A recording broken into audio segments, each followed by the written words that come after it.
किसी के भी मन की बात जानने के 3 तरीके होते हैं। यह 3 तरीके बड़े सिंपल हैं। यदि आप इन 3 तरीकों को सही तरीके से समझ लेते हो तो आप किसी के भी मन की बात जान सकते हो। तो आइए जानते हैं एक छोटी सी बौद्ध कहानी के माध्यम से कि आप किसी के भी मन की बात कैसे जानोगे। तो चलिए स्टार्ट करते हैं। एक बार की बात है, एक गांव में 2 भाई रहा करते थे। बड़ा भाई अंधा था तो छोटे भाई ने एक दिन सोचा कि खेत में बहुत ज़्यादा जानवर आते हैं और फसल को नुकसान कर देते हैं। बड़ा भाई अंधा है, गांव में भी बैठा ही रहता है। क्या करता है, इसको खेत पर ही बैठा देता हूँ। वह एक छोटी सी झोपड़ी बनाता है और अपने भाई को खेत देखने के लिए बैठा देता है और कहता है कि यदि कोई जानवर की आहट आए तो वहाँ पर चिल्लाना शुरू कर देना ताकि जानवर हमारे खेत से भाग जाए और हमारी फसल को कम नुकसान होगा। वह बड़ा भाई भी अपने छोटे भाई की बात मानकर खेत में रहना शुरू हो गया। वहाँ उसको खेत देखते देखते काफ़ी दिन हो गए। एक दिन उसके खेत में एक हिरण भागता हुआ आया और वह खेत की बाड़ तोड़कर भाग गया। कुछ देर बाद हिरण का पीछा करते करते एक राजा आता है और उस अंधे आदमी से पूछता है कि भाई, मैं एक जानवर का पीछा कर रहा था, क्या तुमने किसी जानवर को देखा है? उसने कहा कि राजा साहब, मैं तो अंधा हूँ, लेकिन मैं आपको एक बात बताना चाहता हूँ। वह जानवर जो भागा है वह आपके लायक नहीं है, आप उसका पीछा मत करो। राजा यह सुनकर बड़ा हैरान हुआ। उसने सोचा, यह तो अंधा आदमी है और यह भला मुझे कैसे बता सकता है कि वह जानवर मेरे लायक नहीं है।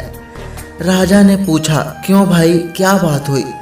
तुमने ऐसा क्या देख लिया उस जानवर में कि वह जानवर मेरे लायक नहीं है, मेरे शिकार के लायक नहीं है? तभी वह अंधा आदमी कहता है, राजा साहब, वह हिरन नहीं है, वह एक गर्भवती हिरनी है और गर्भवती हिरनी का शिकार कभी कोई राजा नहीं करता है, इसलिए वह आपके लायक नहीं है। अब वह राजा और हैरान हो गया। राजा ने सोचा कि यह तो अंधा आदमी है, इसको भला कैसे पता चल गया कि वह गर्भवती है। राजा ने उस अंधे आदमी को कुछ भी नहीं कहा और अपने सेनापति को कहा कि किसी भी हालत में जो हिरन भागा है उसको पकड़ना होगा और वह भी जिंदा, क्योंकि मुझे पता लगाना है कि वह गर्भवती है या नहीं। क्योंकि वह अंधा आदमी बड़े विश्वास के साथ यह बात कह रहा है कि वह गर्भवती थी और वह हमारा शिकार नहीं थी। अगर वह सच में गर्भवती हिरनी है तो वह हमारा शिकार नहीं है, क्योंकि हम तो हिरन का पीछा कर रहे थे। तब सेनापति वहां से जाता है और उस हिरनी का पता लगाता है। थोड़ी देर बाद जब सेनापति वापस आता है तो राजा से कहता है कि राजा साहब, बात बिल्कुल सही है, वह हिरनी ही थी और वह गर्भवती थी। तब राजा ने सोचा कि भला अंधे आदमी को कैसे पता चला कि वह हिरनी थी और वह गर्भवती थी? यह तो अंधा है। वो तो आदमी अंधा भी नहीं होता तो भी उसको पता नहीं चल पाता कि हिरनी गर्भवती है या नहीं है। तो ये बड़ा प्रार्थी आदमी है। इस बात को तो जानना ही है कि इस आदमी ने आखिर कैसे पता लगाया। तभी वो राजा उस आदमी के पास जाता है और कहता है कि भाई, तुमसे एक बात पूछना चाहता हूँ। तुमको कैसे पता चला कि वह हिरनी गर्भवती है? क्योंकि तुम तो अंधे हो, तुम्हें तो यह भी नहीं पता चलेगा कि भाई कोई जानवर तुम्हारे खेत में आया है, वह हिरन है या कोई दूसरा जानवर है, लेकिन तुमने तो ये भी पता कर दिया कि वह हिरनी है और वह गर्भवती है। तुमको कैसे पता चला?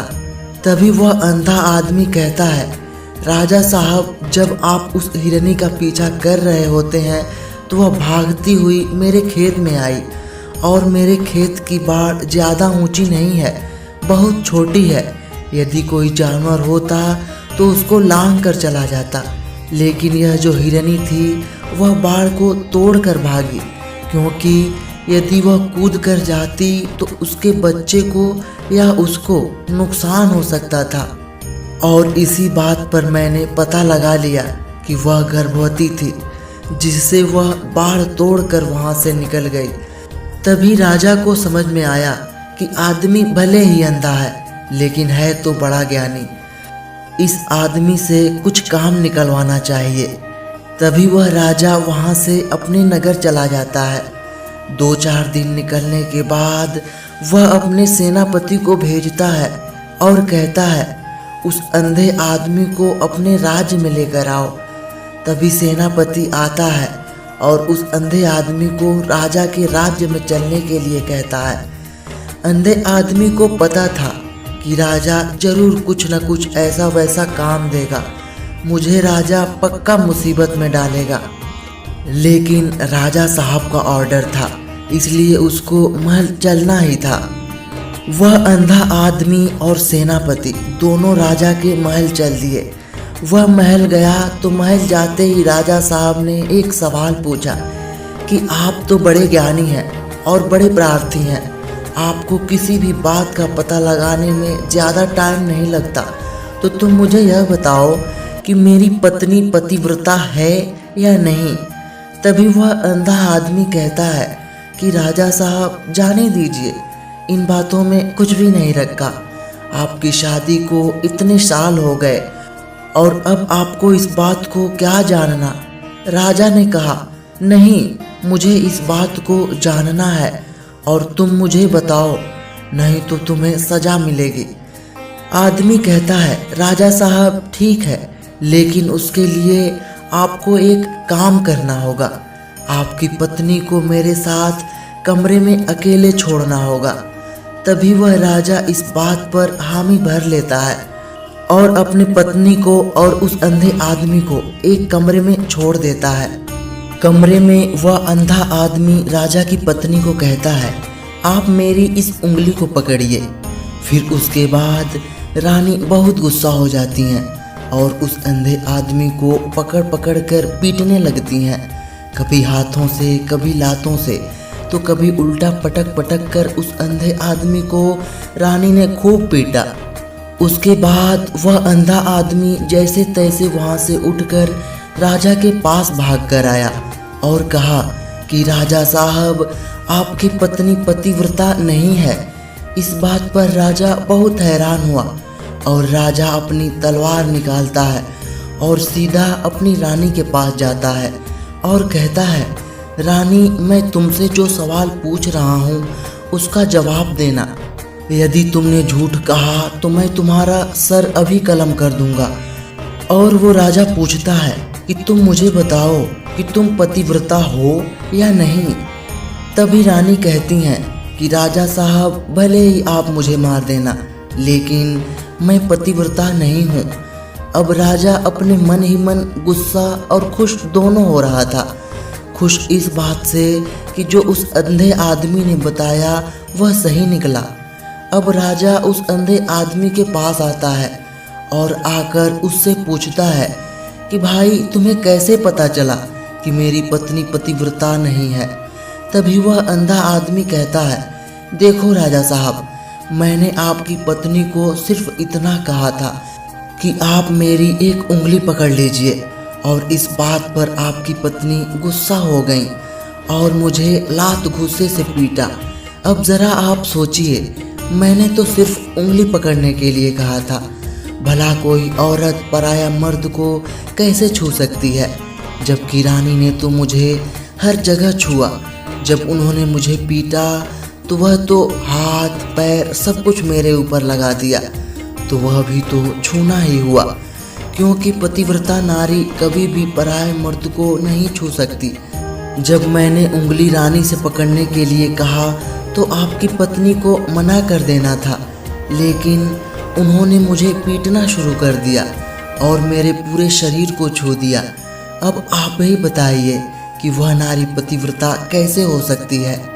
उसके बाद राजा ने कहा कि सच में कोई ज्ञानी आदमी हो तो तेरे जैसा हो। उसके बाद राजा कहता है कि मेरे एक और सवाल का जवाब दे दो, उसके बाद मैं तुम्हें जाने दूंगा। और वह राजा कहता है कि मुझे यह बताओ, क्या मैं सच में अपने पिताजी का बेटा हूँ या फिर किसी और का? वह आदमी कहता है, राजा साहब, इस बात से आपको क्या लेना देना? आप किसी की भी औलाद हो, लेकिन हो तो इस नगर के राजा। राजा ने कहा, नहीं, पूरी जिंदगी मेरे दिल के अंदर यह बात अटकी रहेगी, तो मुझे इसका जवाब दे दो, उसके बाद तुम भले चले जाना। उसके बाद वह अंधा आदमी कहता है, राजा साहब, उसके लिए तो मुझे आपकी माँ के पास जाने की ज़रूरत नहीं पड़ेगी, मैं आपको उसका जवाब अभी दे दूँगा, बस आप वादा करो कि आप गुस्सा नहीं करोगे। राजा ने कहा, नहीं, मैं गुस्सा नहीं करूँगा, जो भी बात हो तुम मुझे बताओ। उसके बाद अंधा आदमी कहता है, राजा साहब, आप हो तो अपने पिता के पुत्र, लेकिन आपके ऊपर एक कंजूस सेठ की छाया पड़ी हुई है। उसके बाद राजा और गुस्सा हो गया और तलवार निकालकर अपनी माँ के पास जाता है और कहता है, माँ, जो भी बात हो मुझे सच सच बताना, सच नहीं बताया तो मैं आपके सामने ही अपनी आत्महत्या कर लूँगा। मुझे यह बताओ कि क्या मैं सच में अपने पिता का पुत्र हूँ? उसके बाद राजा की माँ कहती हैं, बेटा, तू तो अपने पिता का ही पुत्र है, लेकिन तुम्हारे ऊपर एक कंजूस सेठ की छाया पड़ी है। नहाने के बाद मैं अपना चेहरा कांच में देख रही थी, तभी मुझे कांच के अंदर से एक कंजूस सेठ नजर आ जाता है और उसी की छाया तुम्हारे ऊपर पड़ गई। उसके बाद वो राजा अंधे आदमी के पास आता है और कहता है कि मुझे इस बात का जवाब दो कि तुम्हें कैसे पता चला कि मेरे ऊपर एक कंजूस आदमी की छाया पड़ी हुई है।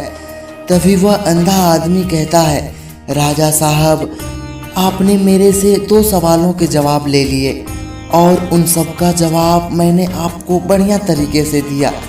अब कोई दूसरा राजा होता तो मुझे बहुत सारा धन देता, और आपने मुझे अभी तक एक फूटी कौड़ी भी नहीं दी, और इसी बात पर मैंने पता लगा लिया कि आप बहुत कंजूस हो। तभी वह राजा मुस्कुराने लगता है और कहता है कि आप जो भी मांगोगे वह मैं आपको दूंगा। मुझे यह बात बताओ, तुम्हें कैसे पता चल जाता है कि कोई बात सही है या गलत है? तुम किसी भी सवाल का जवाब कैसे देते हो?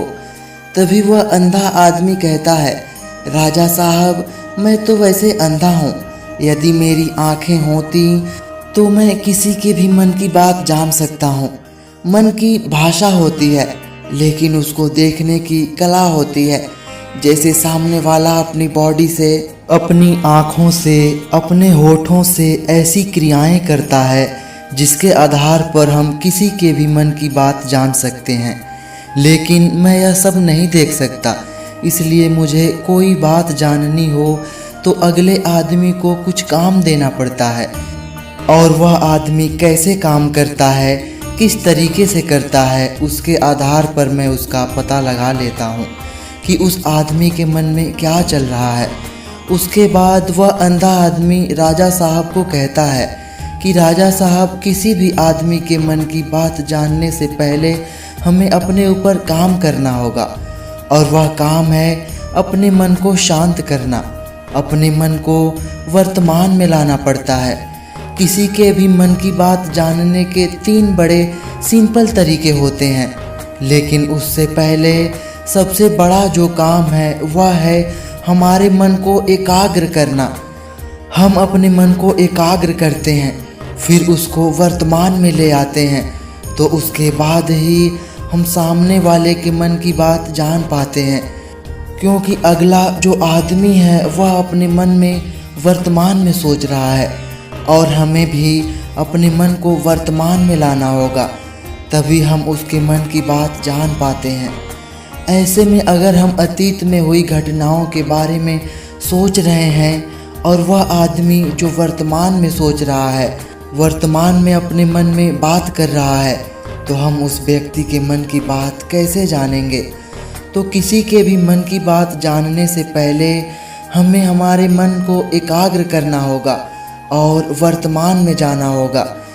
उसके बाद मैं जो 3 तरीके बताने वाला हूँ, उन तरीकों से बड़ी आसानी से किसी के भी मन की बात जान सकते हैं। उसके बाद वह अंधा आदमी कहता है, राजा साहब, सबसे पहला तरीका है आँखों पर ध्यान देना। किसी व्यक्ति से बात करते समय उसकी आँखों पर ध्यान देना सबसे ज़्यादा ज़रूरी है। आँखें बोलती नहीं पर बहुत कुछ कह देती हैं। यदि हम किसी व्यक्ति की आँखों के इशारे को समझना सीख जाएं, तो हम जान पाएंगे कि व्यक्ति की दिमाग में क्या चल रहा है। मेरे पास तो आँखें नहीं हैं, लेकिन मैंने अपने गुरु से ये विद्या सीख रखी है। बहुत सालों पहले मेरे पास भी आँखें थीं। उस समय मैं लोगों के मन की बातें अपनी आँखों से जान पाता था। आपको किसी भी आदमी के आँखों पर बहुत सी बातों को गौर करना होगा, जैसे कि वह कैसे आँखों से देख रहा है, वह किधर देख रहा है। यदि उसकी आँखें इधर उधर घूम रही हैं, जैसे कि जब आप बात कर रहे हों, तो वह आँखों को किस तरफ मोड़ रहा है? ऊपर मोड़ रहा है, नीचे मोड़ रहा है? उसकी आँखें खुश नज़र आ रही हैं या फिर उसकी आँखें निराश नज़र आ रही हैं? जैसे कि चोर होता है, उसकी आँखों में जब हम देखते हैं तो हमें पता चल जाता है कि अगले आदमी ने कोई गलती की है। उसी तरीके से जैसे कुछ चालाक आदमी होते हैं, उनकी आँखें अलग तरीके की होती हैं। जब किसी की आँखों में देखना शुरू करेंगे तो आपको पता चलेगा, क्योंकि आँखों की भाषा होती है, जिसे समझने का एक सिंपल सा तरीका है। यदि किसी आदमी को यह पता लगाना है कि आदमी झूठ बोल रहा है या नहीं, तो उसकी आँखों पर ध्यान देना। यदि वह ऊपर साइड में देख रहा है, अपनी आँखों को यदि माथे की तरफ ऊपर ले जा रहा है, तो वह ज़रूर कोई ऐसा तरीका ढूंढ रहा है जिससे कि वह हमसे झूठ बोल सके।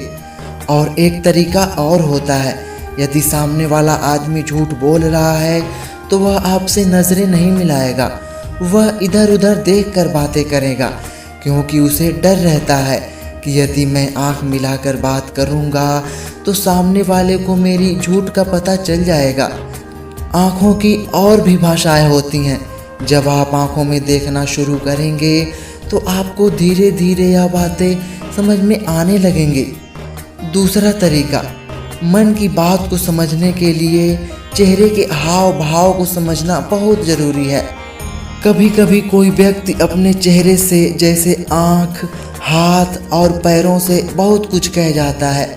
यदि आप किसी व्यक्ति के चेहरे पर गौर करेंगे तो आप आसानी से समझ पाएंगे कि व्यक्ति निराश है या उदास है या फिर खुश है। वह अपने अंदर क्या क्या कर रहा है, उसका चेहरा बोलता है। चाहे इंसान जुबान से कुछ भी ना बोले, लेकिन उसका चेहरा सब कुछ बता देता है।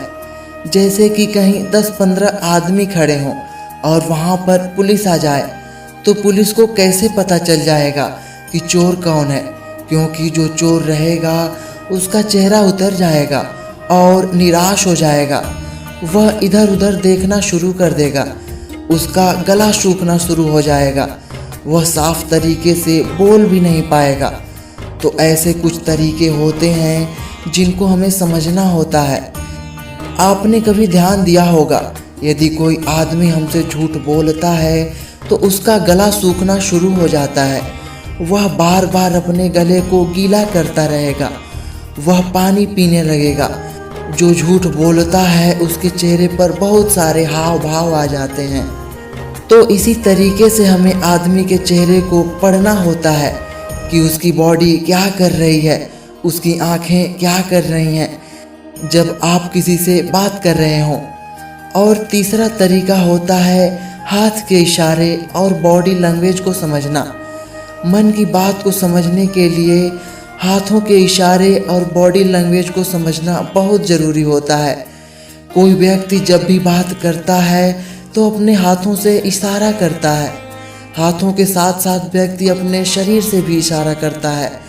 हाथों और शरीर के इशारों से हम समझ सकते हैं कि सामने वाला व्यक्ति हमारी बातों पर कितना ध्यान दे रहा है और उसके मन में क्या चल रहा है। बॉडी लैंग्वेज को देखने के लिए उसके हाथ हिलाने, शरीर मटकाने, झुकने, उठने, बैठने, मुड़ने, बार बार हाथ चेहरे पर लाने, हाथों को एक दूसरे से मसलने, इन्हीं बातों पर ध्यान देना होता है। मन की बात को समझने के लिए हमें बॉडी लैंग्वेज को समझना पड़ता है। यदि इन तीनों तरीकों को कोई सही तरीके से ध्यान देकर या समझ लेता है तो हम बहुत ही जल्दी आदमी के मन की बात समझ लेते हैं, क्योंकि किसी आदमी के मन की बातें उस आदमी के बॉडी पर दिखती हैं, आँखों में दिखती हैं और चेहरे पर दिखती हैं। तो पहले हमें बॉडी लैंग्वेज की भाषा को समझना होगा, उसके बाद हम बड़ी जल्दी आदमी के मन की बात को जान पाएंगे। लेकिन उससे पहले हमें हमारे मन को एकाग्र करना होगा, पूरे तरीके से वर्तमान में लाना होगा।